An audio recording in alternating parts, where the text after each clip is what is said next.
परवरदिगार आलम ने हजरात हमें रसूल अता फरमाए तो लाजवाब अता फरमाए। अल्लाह ने हमें किताब अता फरमाई तो लाजवाब किताब अता फरमाई। परवरदिगार आलम हजरात हमें औलिया अता किए तो लाजवाब अता किए। ये अल्लाह का करम है कि अल्लाह ने हमें मुस्तफ़ा के असहाब से हजरात अकीदत रखने का जज्बा अता फरमाया। तो अल्लाह की कसम हजरात मुस्तफ़ा के असहाब भी लाजवाब है। हर एतबार से देख लीजिए, ये उम्मत लाजवाब, किताब देखो तो लाजवाब, मुस्तफ़ा के असहाब देखो तो लाजवाब, मुस्तफ़ा को देखो तो लाजवाब, मुस्तफ़ा के नवासे देखो तो लाजवाब। और तो और मियाँ जिनके नाम का ये महीना चल रहा है, माह रबीउल गौस कहा जाता है, अल्लाह की कसम उनकी शख्सियत देखो तो उनकी शख्सियत भी ऐसी लाजवाब कि अल्लाह ने मुस्तफ़ा को हज़रात रसूलों का इमाम बनाया और परवरदिगार आलम ने गौसे पाक को औलिया का इमाम बनाया। हज़रात जिस तरह से अल्लाह तबारक व तआला ने मुस्तफ़ा जाने रहमत को सरापा मोजज़ा बनाकर पैदा फरमाया, उसी तरह से अल्लाह ने अब्दुल कादिर को सरापा करामत बनाकर पैदा फरमाया। थोड़ा सा समझ में आ रहा हो तो मुस्कुरा करके कहें सुभान अल्लाह। सुभान अल्लाह। कुछ काम की बातें कर ली जाएं ताकि हजरात कुछ ना कुछ सुनने के लिए मिले और कुछ ना कुछ फायदा भी तो हासिल हो। हुजूर गौसे पाक की जिंदगी उठा करके देखे। अच्छा, गौस से तो मोहब्बत करते।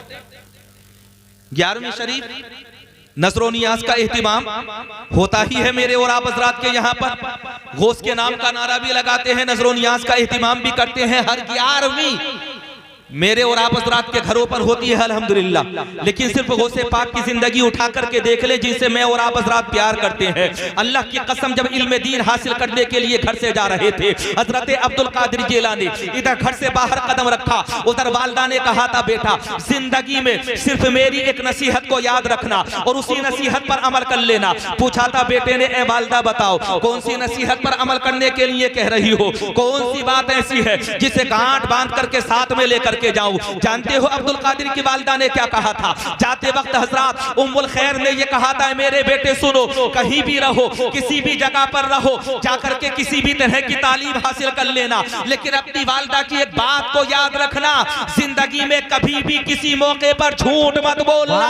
हजरात अब्दुल कादिर को जब बड़ा मर्तबा मिल गया ना और हजरात अल्लाह तबारक व तआला ने आपको वलियों का सरदार बना दिया, तो किसी ने अब्दुल कादिर से पूछा था, अब्दुल कादिर एक बात बताओ, तुम्हें जो इतना बुलंद बाला मर्तबा मिला आखिर वो किस वजह से मिला? तो अब्दुल कादिर इरशाद फरमाते हैं, मेरे और आपके गौस, क्या है लोगों सुनो, अगर तुम जानना चाहते हो कि अल्लाह ने मुझे बड़ा मर्तबा क्यों अता किया, तो उसकी वजह ये है कि मेरी वालिदा ने मुझे नसीहत की थी कि जिंदगी में कभी झूठ मत बोलना।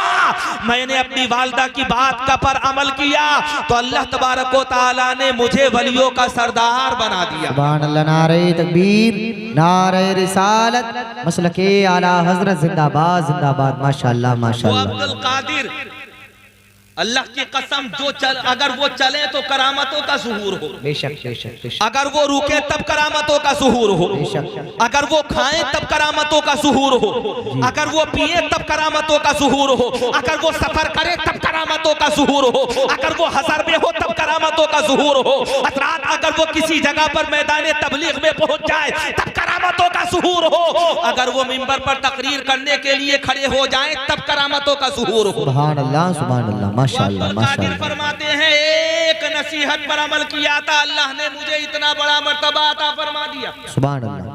नसीहत कौन सी थी? झूठ ना बोलना। अच्छा एक बात बताओ, यहाँ पर रुकने के बाद इतने जलसे हो रहे हैं, इतने जलसे होने के बाद में क्या कभी तुमने झूठ बोलने में लोगों में कमी महसूस की? खामोश हो गए आप, जवाब नहीं दे रहे, समझ में नहीं आ रही बात। झूठ बोलने में कमी हुई या ज्यादती?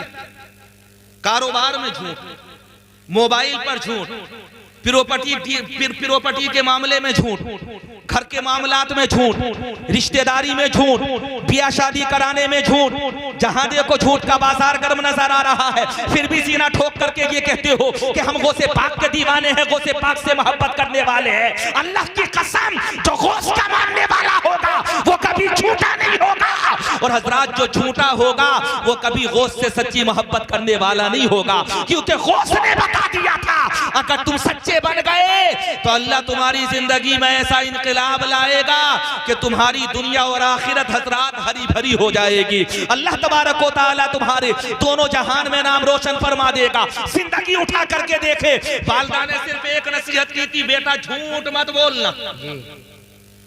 उम्र है 18 साल, शहर बगदाद गए इल्म दीन हासिल करने के लिए, जा रहे थे, इरादा फरमाया। पहले जमाने का सफर बड़ा मुश्किलात के दौर से गुजरते थे। सफर में उस जमाने में खच्चरों से सफर होता था, ऊंटों से, घोड़ों से सफर होता था, पैदल का सफर, बड़े मुसीबतों के दौर से लोग गुजरा करते थे। हजरात सिर्फ एक नसीहत की थी वालिदा ने, ऐ बेटा जिंदगी में कभी झूठ मत बोलना। अब्दुल कादिर निकले, अल्लाह की कसम सफर करते हुए हजरात बगदाद की तरफ रवा दवा थे। काफिला जंगलात में पहुंचा, डाकुओं ने हमला किया।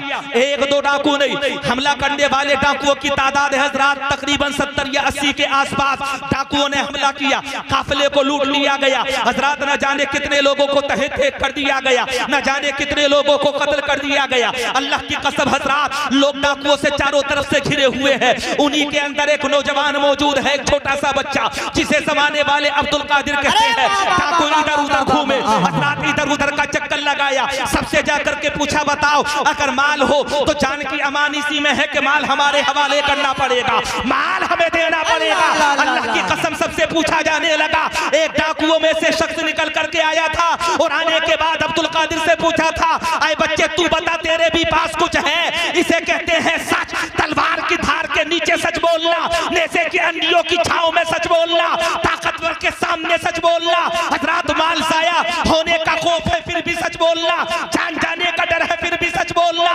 अब्दुल कादिर से पूछा गया कि बेटा तुम बताओ तुम्हारे पास भी कुछ है? अब्दुल कादिर ने कहा था हाँ मेरे पास भी है और मेरे पास 40 दीनार है। अल्लाहु अकबर, अल्लाहु अकबर। 40 हम तो मियां दीनार 10 रुपए के लिए झूठ बोल दे। अल्लाहु अकबर।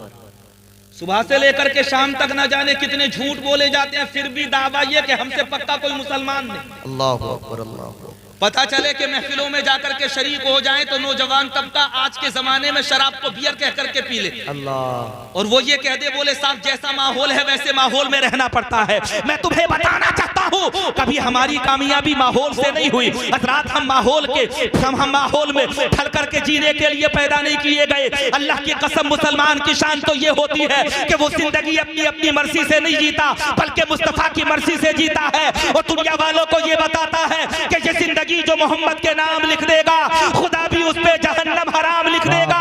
और तू उनके इश्क में हस्ती मिटा के देख जरा, खुदा तेरा भी शहीदों में नाम लिख देगा। नारे तकबीर, नारे रिसालत, नारे हैदरी, नारे गौसियत। हज़रत अल्लामा एहसान साहिब किबला, हज़रत अल्लामा एहसान साहिब किबला, उलमाए अहले सुन्नत जिंदाबाद जिंदाबाद। माशाअल्लाह माशाअल्लाह। देख रहे हैं आप स्टेज की रौनकों में इजाफा हुआ।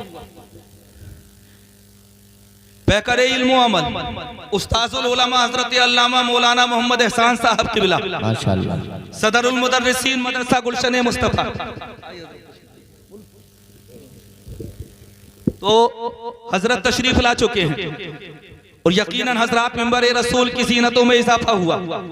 हम हजरत का खैर मकदम करते हैं। हजरत सिर्फ एक सच कैसे इंसानों की तकदीर बदलता है। अगर इससे मैं और आप हजरात नहीं समझेंगे तो हजारों वाकयात एक तरफ, अल्लाह की कसम गौसे आज़म की जिंदगी का एक वाकया, एक ये वाकया एक तरफ। हम अपनी जिंदगी से हजरात अपनी मर्जी से जिंदगी जीने के लिए पैदा नहीं हुए बल्कि शरीयत की हुदूद हमारे लिए है। हजरात मुस्तफ़ा जाने रहमत के बनाए हुए कवानीन हमारे लिए है। हजरात कुरान के अहकाम पर अमल करना ये हमारे लिए ही तो लाजमी है, किसी और के लिए लाजमी नहीं है। मुस्तफ़ा जाने रहमत के गुलाम हसनी हुसैनी सैयद हजरत अब्दुल कादिर से पूछा गया था बेटा तुम बताओ तुम्हारे पास कुछ है? जरा अंदाजा करो, एक तरफ तलवारों का नरका है, हजरात दूसरी तरफ से नेज़े तान रखे गए हैं। कोई सरकशी करेगा तो उसकी गर्दन उड़ा दी जाएगी, उसे तहे तहे कर दिया जाएगा, जान जाने का खतरा है। लेकिन एक ही बात थी, ऐ लोगों सुनो, अगर तुम मुझसे पूछ रहे हो कि तुम्हारे पास कुछ है तो हाँ, मैं जब घर से चला था तो मेरी वालिदा ने मुझे 40 दीनार दिए थे। अल्लाह की कसम इसे सच कहते हैं। डाकू ने सुना, सुनने के बाद सोचने लगा ऐसा भी तो हो सकता है, ये बच्चा है और बच्चा है तो हजरात ऐसा भी तो हो सकता है कि इसके बयान के अंदर किसी तरह का कोई बदल हो, हजरात किसी वजह से ये बच्चा बयान बदल करके दे रहा हो। डाकू निकल गया, हजरात दूसरा डाकू आया और आने के बाद में उसने भी कंधा पकड़ा, बेटा तुम्हारे पास कुछ है? बच्चे ने हजरात वहां पर भी जवाब दूसरे को यही दिया, हाँ मेरे पास 40 दिनार है। अंदाजा करें इसे कहा जाता है सच, जहां से सबक क्या मिलता है। ऐ लोगों घबरा मत जाना, दुनिया की ताकत अपनी जगह पर है, मुस्तफा की शरीयत अपनी जगह पर है। अगर मुस्तफा के लाए हुए कानून पर तुम अमल करोगे तो अल्लाह तुम्हें कभी जलील और रुसवा नहीं होने देगा। हम झूठ बोलते हैं तरक्की के लिए, हम झूठ बोलते हैं दुनिया के उरूज के लिए, हम झूठ बोलते हैं हजरात लोगों में इज्जत हासिल करने के लिए, लेकिन झूठे को कभी इज्जत नहीं मिलती। अल्लाह अगर इज्जतें देता है तो हमेशा सच्चों को अता फरमाता है। बेशक बेशक बेशक बेशक। झूठों को ना इज्जत मिली है ना मिलेगी जी। कितना ही अकड़ करके झूठ बोल लो सुबह से लेकर के शाम तक, कितना ही लोगों की आंखों में धूल झोंकने की कोशिश करो, कितना ही मकरो फरेब से काम ले लो, कभी हजरात झूठ बोलने वाले को इज्जत नहीं मिल सकती। अल्लाह उसी को इज्जत अता फरमाता है जो दुनिया में रह करके सच बोलता है। हजरत अब्दुल कादिर ने कहा था हाँ हाँ मेरे पास 40 दिनार मौजूद है। अल्लाह की कसम सुनो हजरात, वो भी डाकू चला गया। फिर आता है तीसरा, उसने आने के बाद में पूछा था क्या तेरे पास कुछ है? फिर यही जवाब दिया गया। अब्दुल कादिर अगर चाहते तो छुपा ले देते, हजरात बयान को बदला जा सकता था, लेकिन अल्लाह की कसम बयान नहीं बदला गया। हजरात तीसरे डाकू ने अपने सरदार को जाकर के बताया एक बच्चा है और वो ये कह रहा है कि मेरे पास 40 दिनार है। डाकुओं के सरदार ने बुलाया और जब डाकुओं के सरदार ने बुलाया बच्चा उसके पास पहुंचा। हजरात कारवां को लूट लिया गया था, काफिला हजरात काफिला जंगलात के अंदर, हजरात किस कोई जख्मी हालत में और कोई हजरात मालो मता लुटाने के बाद में आंसू बहा रहा था।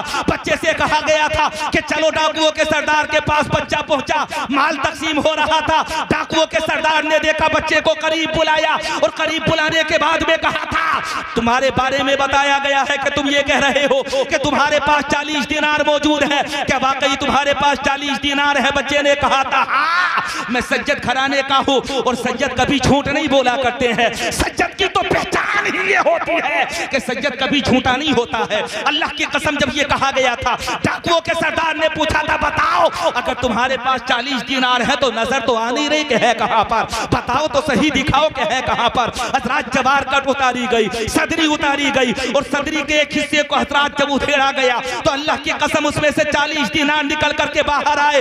डाकुओं के सरदार ने कहा था बेटे एक बात बता, तू अगर चाहता तो दिनारों को छुपा लेता, तू अगर चाहता तो माल को छुपा करके यहाँ से गुजर सकता था। तेरे पास एक शख्स आया, तूने उससे भी सच बोला, दूसरा आया, तूने उससे भी सच बोला, तू मेरे पास लाया गया, तुझे जान जाने का डर नहीं है, तूने फिर भी सच बोला। आखिर वजह क्या है कि तू बराबर सच बोल रहा है? तो जानते हो अब्दुल कादिर ने क्या कहा था? जहां पर 60-70 डाकू मौजूद हो, अब्दुल कादिर ने कहा था डाकुओं के सरदार सुन, मैं ये नहीं देख रहा कि तलवारें कितनी है, मैं ये नहीं देख रहा कि नेज़े कितने हैं, मैं ये नहीं देख रहा कि दुश्मन कितना ताकतवर है, मुझे तो सिर्फ एक ही बात याद आ रही है कि मेरी वालिदा ने चलते वक्त मुझसे कहा था कि बेटा जिंदगी में कभी झूठ मत बोलना। अल्लाह की कसम इधर ये जुमला निकला था अब्दुल कादिर की जबान से, उधर हजरात डाकुओं का सरदार रोने लगा, उसके जिस्म के ऊपर कपकपी तारी हो गई और जब वो थोड़ी देर के बाद में खामोश हुआ, उसके साथियों ने पूछा था रोने की वजह क्या है, आंसू क्यों बहा रहे हो, फिर ये वो सारी क्यों कर रहे हो? हजरात डाकुओं का सरदार कहने लगा मैं ये सोचने पर मजबूर हूँ कि ये छोटा सा बच्चा अपनी वालिदा की बात पर इतना अमल कर रहा है कि तलवारों के साए में भी सच बोल रहा है। हम तो अपने रब की बारगाह में हमेशा झूठ बोलते रहे, मकरो फरेब करते रहे, लोगों को धोखा देते रहे, अल्लाह तबारक व तआला से किया हुआ वादा हमने हमेशा तोड़ा। सोचो तो सही, ये छोटा सा बच्चा हमारे लिए मिसाल ले रहा है, ये बताना चाहता है कि जिंदगी में कभी झूठ मत बोलना। मैं रो इसलिए रहा हूँ कि इसने तो वालिदा से किया हुआ वादा नहीं तोड़ा, हमने तो अपने रब से किया हुआ वादा तोड़ दिया, इसलिए आंसू बहा रहा हूँ कि हमसे बेहतर तो ये बच्चा है। अल्लाह की कसम हजरात डाकुओं का सरदार कहने लगा ऐ लोगों सुनो, अगर आसियत चाहते हो तो जो पैसा लौटा है उसे वापस कर दो। और वापस करने के बाद में मैं तो इस छोटे से बच्चे के सामने अपनी जिंदगी के गुनाहों से तौबा करने के बाद, नादिम और शर्मिंदा होने के बाद कलमा शरीफ पढ़ रहा हूँ। बाकी तुम जानो कि तुम्हारी जिंदगी कैसी गुजरेगी। हजरात डाकुओं के सरदार ने जब ये कहा था, छोटे छोटे हजरात उसके साथ रहने वाले सिपाहियों ने कहा था, उसके साथ रहने वाले हजरात दूसरे डाकुओं ने कहा था, ऐ सरदार सुन, जब तू हर कदम पर हमारे साथ था तो यकीनन तौबा में भी हम तेरे साथ है और हम हमेशा तेरे साथ रहे। अगर तू कलमा पढ़ता है तो हम भी तौबा करने के बाद कलमा पढ़ते हैं और जिंदगी में अहद करते हैं कि अब किसी का घर नहीं उजाड़ेंगे।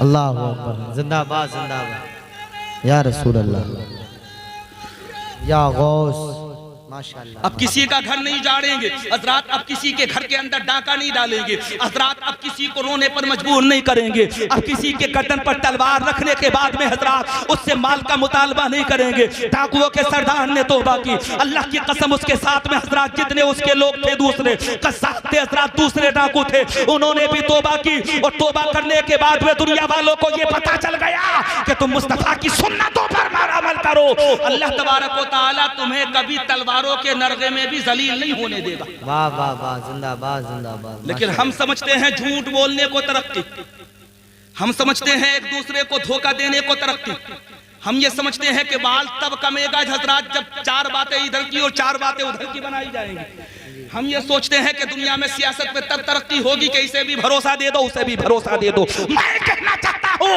ऐ लोगों सुनो, इसमें कामयाबी नहीं है, अल्लाह की कसम कामयाबी इसी में है कि मोहम्मद से वफा तूने तो हम तेरे हैं, ये जहाँ चीज है क्या लोहो कलम तेरे है। मैं तुम्हें ये बताना चाहता हूँ ऐ लोगों सुनो, अगर कुछ नहीं तो कम से कम एक जलसे से एक बात पर अमल करने का अहद साथ में लेकर के जरूर जाओ जी।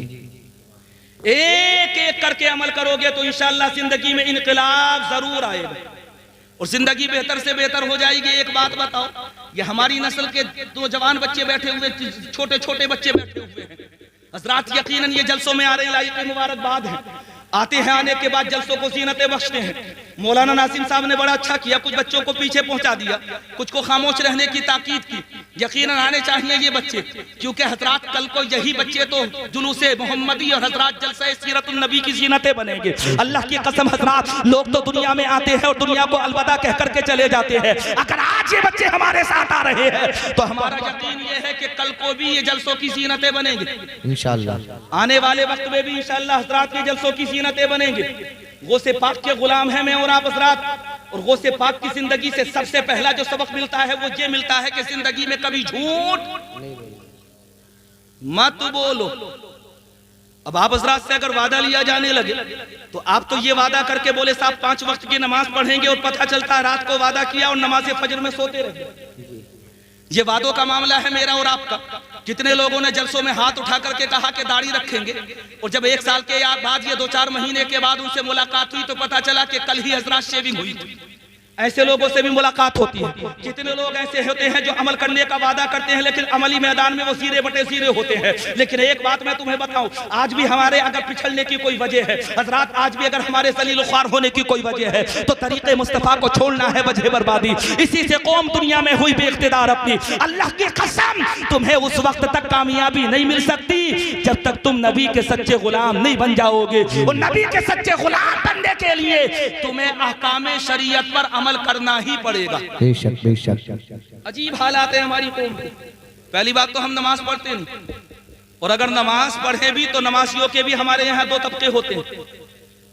एक तबका वो होता है नमाज पढ़ने वालों का जो सिर्फ नमाज पढ़ने के लिए जाता है, और दूसरा तबका मस्जिदों में नमाज पढ़ने के लिए वो जाता है जो इमाम को जाकर के देखता है सो रहे हैं, बैठ रहे हैं, पैर टिका हुआ है, उठा हुआ है, वजू किया कि नहीं किया, कहाँ गए, किस तरह से काम किया, एक वक्त में ना हो तो अल्लाह की कसम हजरात अजीब सा वावेला बपा हो जाता है। अजीब हालात है हमारी कौम के। इधर नमाज पढ़ी, ज्यादा दूर नहीं, अभी घर तक नहीं पहुंचे, मस्जिद की पैड़ियों पर ही बुराई शुरू। और अगर किसी जगह मस्जिद के करीब कोई पाखड़ का पेड़ है ना तो उसे चुगलखोरी का पूरा अड्डा बना लिया। अल्लाह अकबर। पूरा चुगलखोरी का अड्डा बना लिया। अल्लाह माफ करे, मैं ज्यादा जगह नहीं 10-20 जगहों पर जाकर के मैंने देखा, इधर नमाज से नमाजी निकले और हजरात उधर नमाज से नमाजी निकलने के बाद में एक दूसरे की बुराई करना शुरू कर दिया। नमाज तो तुम्हें पैगाम ये देती है कि हजरात बुराई से बचो, फवाहिशात से बचो, बुरी बातों से बचो, झूठ से बचो, मकर से बचो, गीबत से बचो, दगाबाजी से बचो। नमाज ये पैगाम देती है मुझे और आप हजरात को। इधर नमाज से निकले उधर गीबतें शुरू, इधर नमाज से निकले उधर बुराई शुरू, इधर नमाज से निकले उधर सियासत की शुरू, इधर नमाज से निकले उधर इमाम की बुराई शुरू। अगर यही जिंदगी की तुम्हारी रविश रही तो तुम्हारी नमाज ऐसा ना हो कि अल्लाह की बारगाह में तुम्हारे मुंह पर मार दी जाए। इसलिए बड़ा जरूरी है नमाजें भी पढ़ो तो ईमानदारी की पढ़ो। और अगर इमाम साहब कोई तल्ख बात समझा देना जरा सी कि ऐसा मत करो, ऐसा कर लो, इसमें तुम्हारी भलाई है, बेहतरी है, तो कुछ लोग तो समझदार ऐसे होते हैं जो बात मान लेते, और कुछ लोग ऐसे भी होते हैं जो उस बात को अपने ऊपर ले जाते हैं और उसी चीज को लेकर के वो इमाम के मुखालिफ या इमाम की बुराई करने वाले बन जाते हैं। अल्लाह तबारक व तआला हजरात हमारी कौम को अक्ल सलीम अता फरमाए। झूठ से बचो, गीबतों से बचो। अल्लाह की कसम हम मुस्तफा के गुलाम हैं और अल्लाह तबारक व तआला ने हजरात हमें नारे रिसालत, नारे हैदरी, नारे गौसियत, खतीब अहले सुन्नत अल्लामा मुफ्ती आफ्ताब आलम साहब क़िबला मंजरी, मद्दाह रसूल आनाम हज़रत अल्लामा मौलाना हसीबुर रहमान साहब क़िबला नूरी, उलमाए अहले सुन्नत, नारे तकबीर, नारे रिसालत। देखा मिंबर रसूल की रौनकों में इजाफा हुआ अल्हम्दुलिल्लाह। खतीब हिंदुस्तान हजरत अल्लामा मुफ्ती आफ्ताब अहमद साहब क़िबला और साथ ही साथ पैकर तरन्नुम पैकर इखलास व मोहब्बत हजरत मौलाना हसीबुर रहमान साहब क़िबला, वो भी मिंबर रसूल की ज़ीनत बन चुके हैं। बहुत जल्दी माइक हजरात इन हजरात के हवाले कर दिया जाएगा। आज के मेरे बयान की एक अहम नसीहत आप हजरात के लिए ये है, अगर अमल कर लें और हुजूर गौसे पाक से वाकई आप सच्ची मोहब्बत रखते हैं तो गौसे पाक की वालिदा ने जो नसीहत की थी, गौसे पाक को वही नसीहत तुम्हें की जा रही है कि जिंदगी में कभी झूठ मत बोलना। अगर हजरात तुम सच बोलने का अज़्म कर लोगे तो अल्लाह तबारक व तआला तुम्हारे हर काम में बरकतें अता फरमाएगा। माशाअल्लाह। अल्लाह तबारक व तआला मुझे और आप हजरात को हुस्न अमल की तौफीक रफीक अता फरमाए। आमीन। मैं और आप हजरात हुजूर गौसे पाक के गुलाम हैं। सज्जदी सरकार आला हजरत की राज अकीदत पेश करते हैं। सरकार गौसे आजम की बारगाह में तो अर्ज गुजार होते हैं।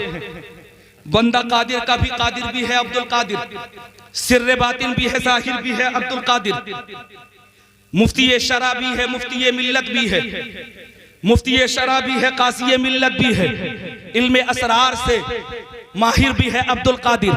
हजरात मंबए फैज भी है, मजमाए अफजाल भी है, महरे इरफा का मुनव्वर भी है अब्दुल कादिर।